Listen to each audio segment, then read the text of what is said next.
Bom dia, meus irmãos, a graça, a paz de nosso Senhor e Salvador Jesus Cristo, aquele que é Deus, aquele que é Senhor dos céus, aquele que é Senhor da terra. Somos gratos a Ele por termos o perdão de nossos pecados, por sermos redimidos pelo favor imerecido, por sermos agraciados com a grande salvação sem que tivéssemos feito nada. Só o que Jesus fez é suficiente para nos salvar. Nós não merecemos o que Deus nos propõe, né? Somos pecadores, transgressores, pessoas caídas diante dele. Pessoas que quebram a sua lei diariamente e que merece, na verdade, o julgamento de Deus. O que é que Deus faz conosco? Em Cristo nos salva, nos perdoa, nos dá graça, não é? Então, é para estarmos agradecidos sempre pela essa bondade de Deus. Mais um vídeo que nós estamos tentando fazendo uma retrospectiva daquela jornada de Paulo, o apóstolo dos gentios, um grande homem de Deus e que nós temos muito que aprender com ele, o apóstolo Paulo. E esses vídeos que eu estou me propondo a fazer, pela graça de Deus, dentro da minha limitação, os irmãos sabem muito bem, é baseado no livro que o apóstolo o Lucas, companheiro de Paulo, escreveu, no livro de Atos dos Apóstolos. Lá estão narradas algumas coisas dessa trajetória de Paulo. 3 viagens missionárias são narradas ali por Lucas, não é? No seu livro de Atos. E nós fizemos o último vídeo concluindo a segunda viagem missionária de Paulo. É quando ele chega em Corinto, a capital da Acaia, e funda uma igreja na capital da Acaia, em Corinto. Uma grande igreja, realmente, mas uma igreja com muitos problemas. E terminamos o vídeo dizendo que, se fosse da vontade de Deus, faríamos um vídeo voltado para essa carta, essa igreja de Corinto. E disse na época em que Paulo escreveu 4 cartas para essa igreja de Corinto. Para quê? Para resolver os problemas dessa igreja. Porque a igreja de Corinto parece que é a igreja mais problemática daquelas que nós encontramos na história, né, do cristianismo. Daquelas que Paulo fundou. Paulo fundou a igreja na Galácia, Paulo fundou a igreja na Macedônia, Paulo fundou a igreja na Caia, e Paulo fundou a igreja na capital da Ásia Menor. Em todas as capitais que Paulo chegava, ele fundava igreja. Igrejas robustas. E essa igreja de Corinto é uma grande igreja, realmente, mas é uma igreja com grandes problemas. Eu queria falar um pouquinho sobre essa igreja de Corinto. E baseado na primeira carta que nós temos, a carta de Paulo aos Coríntios. Que na verdade não é a primeira, ele já tinha escrevido uma primeira, essa é a segunda, essa que nós temos é a segunda, e a segunda que nós temos não é a segunda, é a terceira, ou a quarta, mais ou menos. Então fica 2 cartas aí, né, que nós não temos. Temos 2, eu queria falar um pouquinho dessa igreja de Corinto. E aqui em 1 de Coríntios, no capítulo 1, verso 2, Paulo vai dizer algo fantástico aqui. Abra sua Bíblia em 1 de Coríntios, capítulo 1, olha o verso 2, como isso aqui é fantástico. A igreja de Deus que está em Corinto. Você veja, uma igreja, apesar dos seus problemas que tem, essa carta aqui, ela vai revelar uma série de problemas, mas Paulo vai dizer que a igreja, mesmo assim, é a igreja de Deus. Isso aqui, irmãos, é um alívio para nós, em sabermos que em Corinto Deus tinha uma igreja, uma sociedade devassa, uma sociedade completamente caída, não é? Você que já estudou sabe do que estou falando. E mesmo assim Deus tinha uma igreja, porque a igreja não é, ela não tem nada de agradável em si mesmo. O ponto da igreja é dela ser de Deus, dela pertencer ao Senhor, dela pertencer ao único e soberano Deus. É importante falarmos algo, porque falarmos algo nesse sentido, porque as pessoas acham que igreja são conto de fadas, são pessoas já perfeitas. De certa forma, sim. Nós sabemos que a igreja está perfeita em Cristo, mas ela também tem o seu lado de problemático, seus problemas, suas demandas e por aí.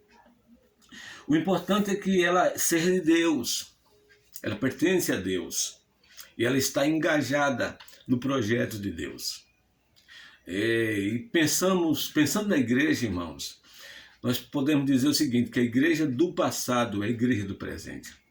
Portanto, os problemas da igreja do passado são os mesmos problemas da igreja do presente. Ela é problemática. E por isso que Deus levanta homens, pastores, mestres, para tratar desses problemas, para tratar de dificuldades que a igreja tem, até ela ser resgatada, até ela ser levada por Jesus para a sua glória, onde ele vai aperfeiçoar ou terminar completamente aquilo que ele já fez na igreja. Você vê que o apóstolo Paulo vai dizer aos Romanos, no capítulo 8, verso 30, aos que predestinou, a esses também chamou, né? Quando houve o evangelho. E aos que chamou, esses também justificou. Aos que justificou, a esses também justificou. E aos que justificou, a esses também glorificou. Porque o ponto final da igreja é ser glorificada por Deus. Então, ela é de Deus, mas ela tem problema. Eu queria, nesse vídeo, analisar alguns problemas dessa igreja de Corinto e pensar também nós, porque nós somos a igreja de Deus também. A igreja de Deus que está em Recife, podemos dizer assim, a igreja de Deus que está em Fortaleza, a igreja de Deus que está no Rio de Janeiro, a igreja de Deus que está em São Paulo, a igreja de Deus que está no Amazonas, a igreja de Deus que está em Natal, Rio Grande do Norte, a igreja de Deus que está no Nordeste, a igreja de Deus que está no Brasil, a igreja de Deus que está na Espanha, a igreja de Deus que está no Japão, enfim, a igreja de Deus está nesse mundo, ela é de Deus. Agora, quais foram os problemas da igreja em Corinto? Eu tracei aqui alguns deles e queria analisar com vocês nesse vídeo. Claro que não vai dar tempo para analisarmos todos, mas pelo menos vamos ver até aonde chegamos, até aonde nós podemos chegar, né? Em primeiro lugar, o culto à personalidade que a igreja de Corinto começou a ter, né, essa ideia errada. O culto à personalidade é um problema, porque ela visa o homem, ela visa o pregador, ela visa o pastor, ela visa ele visa a liderança da igreja. Isso é um problema. E aqui em Corinto, irmãos, o problema foi grande porque esse culto à personalidade dividiu a igreja. A igreja ficou com 4 grupos aqui em Corinto. Tinha o grupo de Paulo, o grupo de Apolo. Desculpe que eu estou um pouquinho, com essa gripe. Tinha o grupo de Pedro e tinha também o grupo de Cristo. Então a igreja está dividida.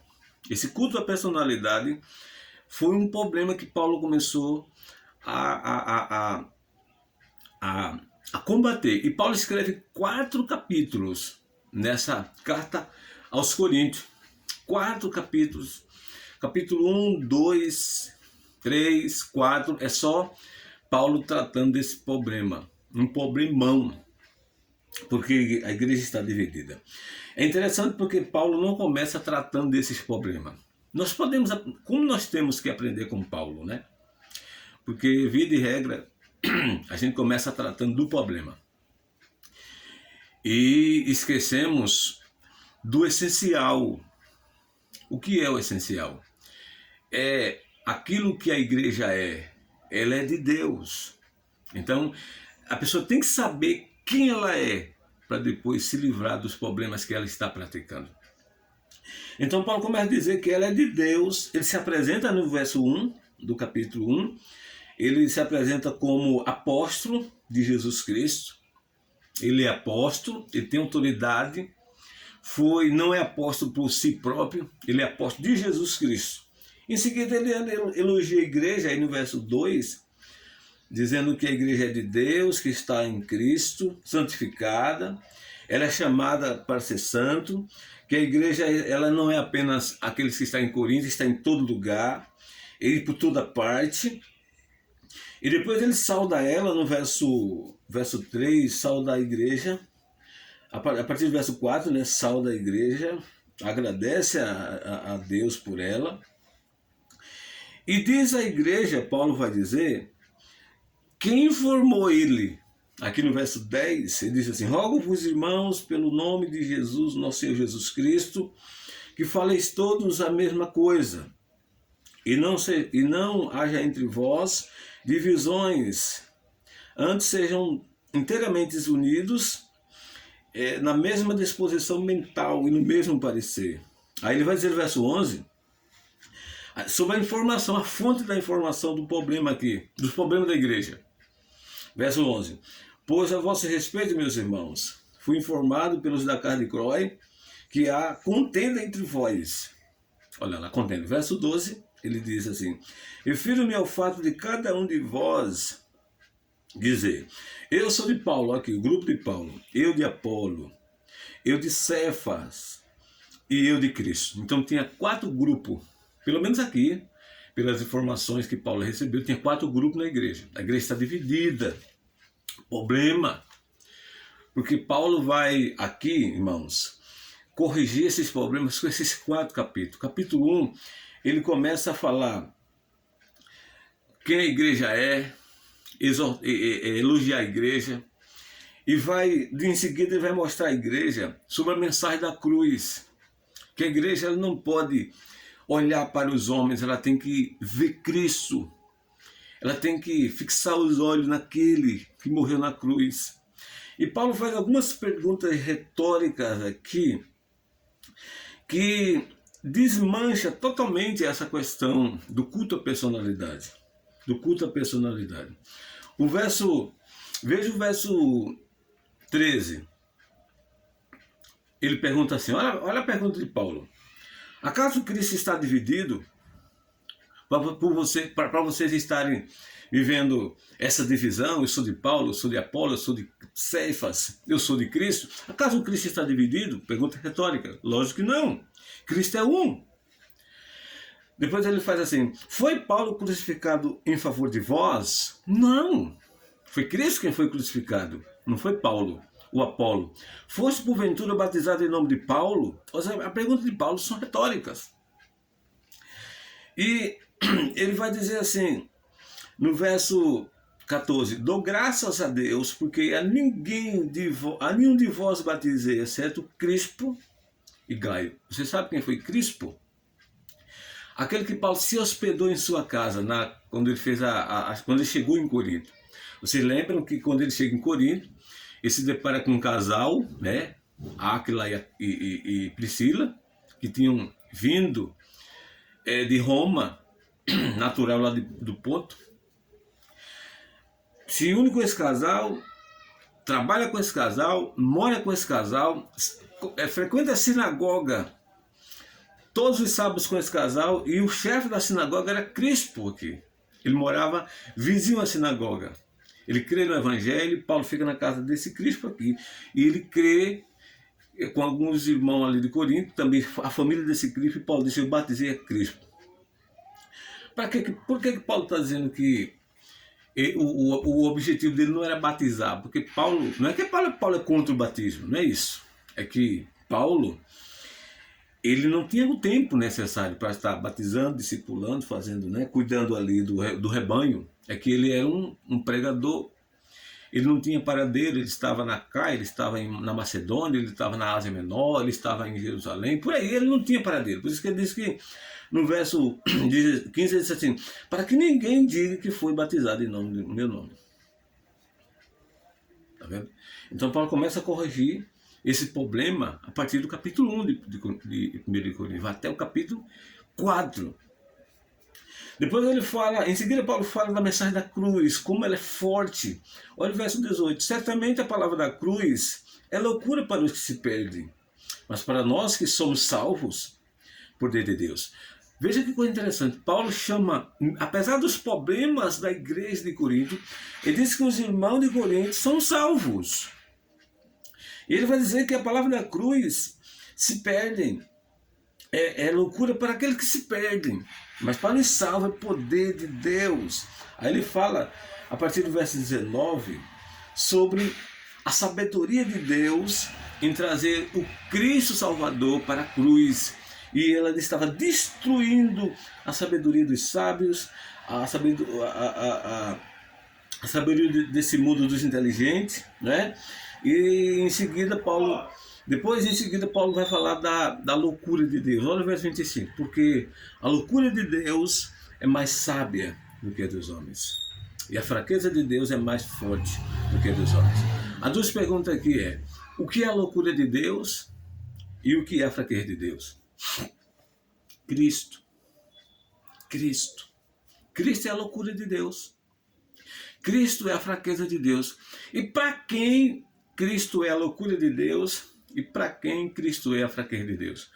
Para aqueles que não creem. Para os judeus incrédulos, os gregos, os romanos. Mas para nós que somos salvos, poder de Deus. A partir do verso 26 até o verso 30, Paulo fala da vocação dos santos. Como é que Deus chama os santos? Em que posição estão eles? Deus não está chamando as pessoas prontas, preparadas, os sábios, os inquiridores, os inteligentes. Paulo vai levantar esse ponto para eles. E ele termina esse capítulo. Olha o verso 26. Vamos ler o verso 26, que é interessante. Nós não temos pressa, né? Quando o nosso tempo acabar aqui, a gente pede a Deus outra oportunidade para voltarmos a esse assunto. Olha o verso 26. Irmãos, reparai, pois, na vossa vocação. Seria bom, viu, que a gente parasse um pouquinho e meditasse na nossa vocação. Como é que nós fomos chamados? Viu, irmãos? Qual era a nossa posição? Diz a palavra que nós estávamos mortos em nossos delitos e pecados. Éramos inimigos de Deus. E Ele nos deu vida a si mesmo. Graça pura, né? E Paulo vai dizer assim: visto que não foram chamados muitos sábios segundo a carne, nem muitos poderosos, nem muitos de nobre nascimento. Três coisas aqui, né? Primeiro, muitos sábios segundo a carne, muitos poderosos, nem de nobre nascimento. A sociedade aqui dava valor a essas três qualidades aqui. Sábio, a sabedoria encantava as pessoas. Poderosos, riquezas. E uma pessoa de nobre nascimento, que pertencia a uma família nobre. A pessoa valorizava isso aqui. Aí Paulo está dizendo: não foi isso que Deus fez com vocês. Vocês não tinham sabedoria, vocês não tinham riquezas, e vocês não eram de nobre nascimento, vocês não eram de famílias importantes. Deus escolheu vocês. Verso 23, ele explica para quê. Por quê, né? Olha o verso 27. Pelo contrário, Deus escolheu as coisas loucas do mundo para envergonhar as sábias. Escolheu as coisas fracas do mundo para envergonhar as fortes. E Deus escolheu as coisas humildes do mundo e desprezadas, e aquelas que não são, para reduzir a nada as que são. Com que finalidade? A fim de que ninguém se vanglorie na presença de Deus. E como é que vocês estão se gloriando nos homens? Olha que lapada, hein? Como é que vocês estão dedicando-se às pessoas, aos pregadores. Vocês estão se gloriando em Paulo, em Apolo, em Pedro, e dizendo que são de Cristo. E dizendo que são de Cristo. Não pode ser assim. Não pode ser assim. O culto à personalidade, irmão, rouba a glória de Deus. Porque tira toda aquela glória que é do Senhor e coloca no homem, no pregador. Quantos de nós fazemos a mesma coisa hoje? Eu lembro que, alguns anos atrás, tínhamos 2 pastores na igreja que disputavam. Eu digo na igreja em que congrego. Na igreja em que congrego. E que disputavam por parte, não por parte deles, mas por parte de alguns membros, a primazia na pregação. Ou seja, pessoas que iam para a igreja porque um pastor estava lá pregando. Quando ela sabia que não era aquele pastor que estava escalado, ela não ia para a igreja. Ela não ia. O pregador predileto dela pregava pela manhã, à tarde ele não pregava, ela só ia pela manhã, à tarde ela não ia. Ou vice-versa. Isso é um problema porque essa pessoa não é crente em Jesus. Ela está sendo crente no pastor da igreja. É um problemão, né? Então, capítulo 1, Paulo começa a desmistificar a questão do culto à personalidade. Ao capítulo 2, ele apresenta o caráter da sua pregação, que ele não prega por si mesmo, ele não usou de vã filosofia, ele não usou de sabedoria humana, ele mostrou Cristo. Olha o verso 2, capítulo 2. Eu, irmãos, quando fui ter convosco, anunciando-vos o testemunho de Deus, não fiz com ostentação de linguagem ou de sabedoria. Veja, Paulo aqui está dizendo assim, eu não levei para vocês a linguagem do conhecimento, a retórica, a expressão exata, né? Porque tem gente que se apresenta bem, fala bem, é bom, é bom. Outra coisa, irmãos, eu não estou dizendo aqui, nem vocês também irão entender isso, que é ruim a gente ouvir um bom pregador, um bom orador, um articulador da palavra com excelência. Não é ruim, é bom você ouvir. Mas não, isso aqui não nos... mas o ponto aqui não é glorificá-lo, exaltá-lo ao ponto de só podemos ir aquele culto se aquele pregador estiver. Ou seguirmos ele, né? Seguirmos a sua personalidade, seguirmos a sua maneira de viver, é um erro isso. Então Paulo disse, eu não fui fazer isso. Quando eu cheguei em Corinto, verso 2, decidi nada saber entre vós, senão Jesus e esse crucificado. E foi em fraqueza, temor e grande tremor que estive entre vós. Verso 4, a minha pregação, a minha palavra e a minha pregação não consistiram em linguagem persuasiva de sabedoria, mas em demonstração do Espírito de poder.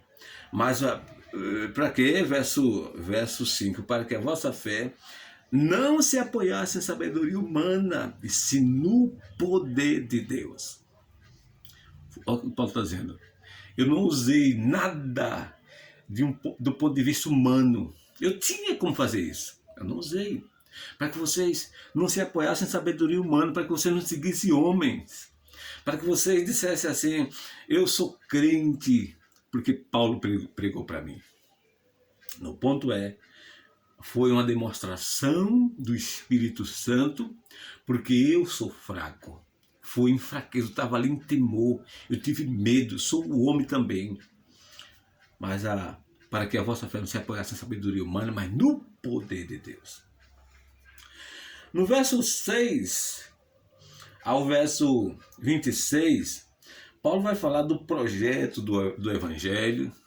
Ele vai dizer que o Evangelho não é coisa humana, o Evangelho esteve sempre na mente de Deus, o Evangelho morou na eternidade. Paulo vai dizer que o Evangelho não habita no coração do homem, dele próprio. O homem não ouviu, o homem não viu, só quando Deus abre o entendimento dele. E ele fala que, a partir de então, a partir do verso 6, que o Evangelho é a sabedoria divina que esteve na eternidade, estava na eternidade, que Deus trouxe para que eles pudessem serem salvos em Jesus Cristo. Ele vai dizer que o homem natural não aceita, o homem natural não aceita, não crê, não vive por meio desse evangelho. Ele acha que é loucura, verso 14. E por fim ele vai dizer assim no verso 16: Pois quem conheceu a mente do Senhor, que o possa instruir? Nós, porém, temos a mente de Cristo. O nós aqui, nós, porém, são os pregadores. No caso aqui, os apóstolos, os pastores, os mestres. Nós, porém, temos a mente de Cristo. O que é a mente de Cristo? A mente de Cristo é o Evangelho. A mente de Cristo é aquilo que Deus teve como projeto na eternidade. A mente de Cristo é o Evangelho. Ou seja, o Evangelho não é coisa, irmãos, desse mundo. O Evangelho estava na eternidade, foi pregado a todos nós. E cremos no Evangelho. E cremos porque Deus teve misericórdia de nós. Nós não merecemos, mas recebemos o Evangelho. Nós temos a mente de Cristo. O capítulo 3, ele continua e ele vai dizer aos irmãos que não pôde trazer todo o conteúdo do Evangelho para eles, porque eles se mostraram crianças em Cristo. Eles não cresceram, eles ficaram raquitos, eles tiveram a mente de criança, ficaram embelezados com os homens, não puderam avançar. E Paulo vai dizer a eles que o fato foi eles terem ficar estagnado como criança em Cristo. Aqui no capítulo 3, pensando ainda em combater esses irmãos de Corinto, Paulo vai dizer assim no verso 4: quando, pois, alguém diz eu sou de Paulo e outro eu sou de Apolo, é evidente que não sois, é evidente que não andais segundo os homens? Seguindo os homens? Olha a pergunta de Paulo, verso 5. Quem é Apolo? Quem é Apolo? Quem é Paulo? Quem? Se não servo por meio de quem creste. E isso conforme concedeu o Senhor a cada um. Eu plantei, Apolo regou, mas o crescimento vem de Deus. De modo que nem o que planta é alguma coisa, nem o que rega, mas Deus que dá crescimento. Então Paulo aqui arremata, irmãos, a questão do culto, a personalidade. O capítulo 3 também é basicamente a mesma coisa, ele está combatendo. No capítulo 4, para a gente fechar esse assunto aqui, esse primeiro ponto, culto à personalidade, Paulo ele vai falar do pregador como um dispenseiro do mistério de Deus. Aliás, um dispenseiro dos mistérios de Deus. E não alguma coisa para ser seguido ou cultuado e algo dessa natureza. E a linguagem de Paulo aqui é interessante, porque esse homem é como se fosse um condenado à morte. É como se fosse um condenado à morte. E Paulo fecha esse assunto aqui dizendo o seguinte, dizendo para eles que os apóstolos não são dignos de ser adorados. Olha o verso 10. Nós somos loucos por causa de Cristo, e vós sábios em Cristo. Nós fracos e vós fortes. Vós nobres e nós pobres, e nós desprezíveis. Aí no verso 11. Até a presente hora sofremos fome, apóstolo irmãos, sofremos fome, sede e nudez. Somos esbofeteados e não temos morada certa. Apóstolo, olha o que vocês estão cultuando. E nos afadigamos, trabalhamos com as nossas próprias mãos. Quando nós somos injuriados, bendizemos. Quando perseguidos, suportamos. Quando caluniados, procuramos conciliação. Até agora temos chegado a ser considerado o lixo do mundo, escolha de todos. Então, o capítulo 4, Paulo arremata assim. Meus irmãos, o que é que nós podemos aprender com tamanha verdade? Com tamanha verdades que o apóstolo Paulo fala aqui sobre o culto à personalidade. É que talvez você diga assim: A igreja hoje também tem pessoas que cultuam a personalidade. E quem sabe cultua a personalidade.